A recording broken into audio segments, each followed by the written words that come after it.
इतनी बड़ी घोर तरीके से हमारी वोटों को काट के, और इन्होंने हर डिस्ट्रिक्ट में, हर नगर निगम में, हर नगर निकाय में हमारी सीटों को कम किया। अगर सरकार ऐसा नहीं करती और सही तरीके से चुनाव नहीं देती और सीटों को सही तरीके से आरक्षित नहीं करती, वार्डबंदी सही तरीके से नहीं करती, तो हम दोबारा से माननीय उच्च न्यायालय में जाएंगे, चुनाव को स्टे कराएंगे। और अगर हमें सर्वोच्च न्यायालय में जाना पड़ा इसके लिए, तो इस सरकार को हम सर्वोच्च न्यायालय के कटघरे में भी खड़ा कर देंगे। आज बड़ा ही महत्वपूर्ण विषय है हरियाणा के अंदर नगर निगम चुनाव हो रहे हैं। उससे पहले जो हरियाणा सरकार ने अनुसूचित जाति का जो आरक्षण का कोटा था उसको कम करने का काम किया। जैसे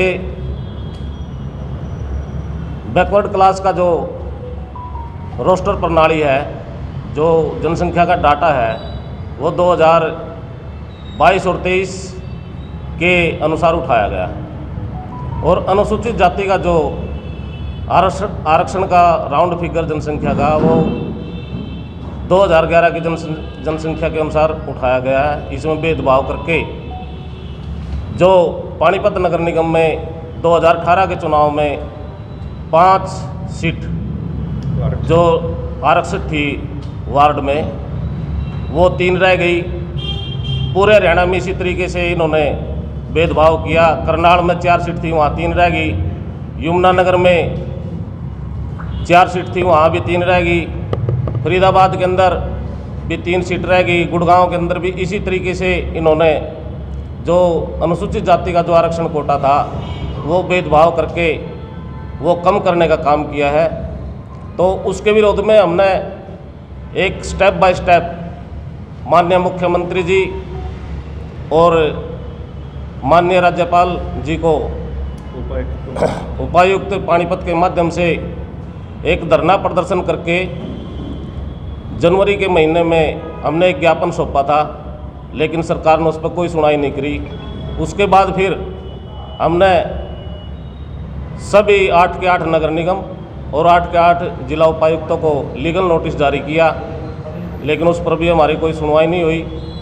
उसके बाद पानीपत नगर निगम में ज्वाइंट कमिश्नर को पेश होकर के हमने अपनी आपत्ति दर्ज कराई, लेकिन उसमें भी कोई सुनवाई नहीं हुई, और सरकार ने अपनी मनमानी करते हुए उसको ठीक किए बगैर चुनाव की घोषणा कर दी।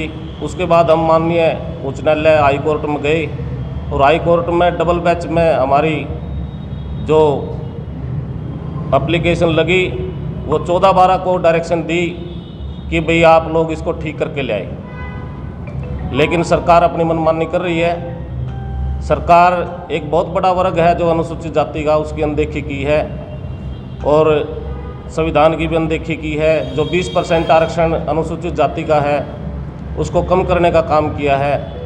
तो आज हम आप सब के माध्यम से अनुसूचित जाति की आवाज़ को सरकार तक पहुंचाना चाहते हैं कि आप ये डबल बेंच का फैसला है, हाई कोर्ट, माननीय हाई कोर्ट का डबल बेंच का फैसला है, जिसमें स्पष्ट डायरेक्शन है कि आप लोग इसको ठीक करें, लेकिन सरकार अपनी मनमानी पर है।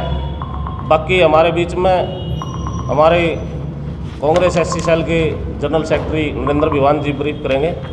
अनुसूचित जाति जनजाति एक बहुत बड़ा वर्ग इस हिंदुस्तान में और सदियों से पिसता आ रहा है। बीजेपी सरकार जिस तरीके से उसका पिछले दरवाजे से दमन कर रही है, एक तरफ तो संविधान को माथे पे लगा के ये दिखाते हैं कि हम संविधान के बहुत बड़े रक्षक हैं, दूसरे बैकडोर से, चाहे वो नौकरियों का काम हो, चाहे वो आरक्षण देने का काम हो, चाहे वो चुनाव का काम हो, बैकडोर से आरक्षण का खात्मा करती आ रही है।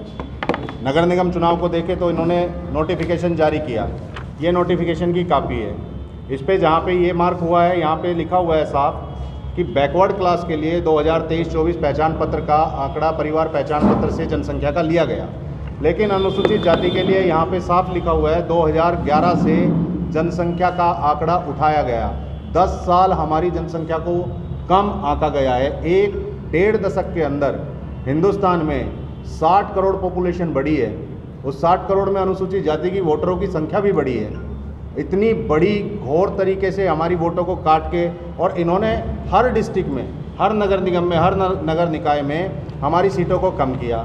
इसके बाद जब ये हमारी नोटिस में आया, हमने सरकार को नोटिफिकेशन जारी किया, माननीय गवर्नर के नाम, चीफ सेक्रेटरी ऑफ हरियाणा के नाम, सभी को हमने नोटिस दिया, जिसमें हमने साफ लिखा अपनी बातों को कि आप इस तरीके से अनुसूचित जाति के अधिकारों पे असंवैधानिक तरीके से कुठाराघात नहीं कर सकते, उसको नहीं हड़प सकते, लेकिन इस पर कोई कार्रवाई नहीं की। उसके बाद हमने माननीय उच्च न्यायालय का दरवाज़ा खटखटाया, जिसमें डबल बेंच में हमारा केस लगा, और इस डबल बेंच में माननीय उच्च न्यायालय ने डायरेक्शन दी जो हमारे पक्ष में आई, और उस डायरेक्शन में कहा कि सरकार को हिदायत देते हुए कि जो चीज़ इन लोगों ने अपने नोटिफिकेशन में दी है उसको ठीक करके चुनाव कराइए, उसको ठीक करके लेके आइए और उस पर एप्रोप्रिएट ऑर्डर पास करिए। अगर सरकार ऐसा नहीं करती, आज हम माननीय डीसी जो हमारे बैठे हुए हैं पानीपत में, उनके माध्यम से इसको चीफ सेक्रेटरी तक पहुंचा देंगे, आगे सरकार तक पहुंचा देंगे। अगर सरकार ऐसा नहीं करती और सही तरीके से चुनाव नहीं देती और सीटों को सही तरीके से आरक्षित नहीं करती, वार्डबंदी सही तरीके से नहीं करती, तो हम दोबारा से माननीय उच्च न्यायालय में जाएंगे, चुनाव को स्टे कराएंगे, और अगर हमें सर्वोच्च न्यायालय में जाना पड़ा इसके लिए, तो इस सरकार को हम सर्वोच्च न्यायालय के कटघरे में भी खड़ा कर देंगे। ये तानाशाही तरीके से संविधान का हनन किसी भी तरीके से नहीं कर सकती, हम इसके लिए खड़े हुए हैं।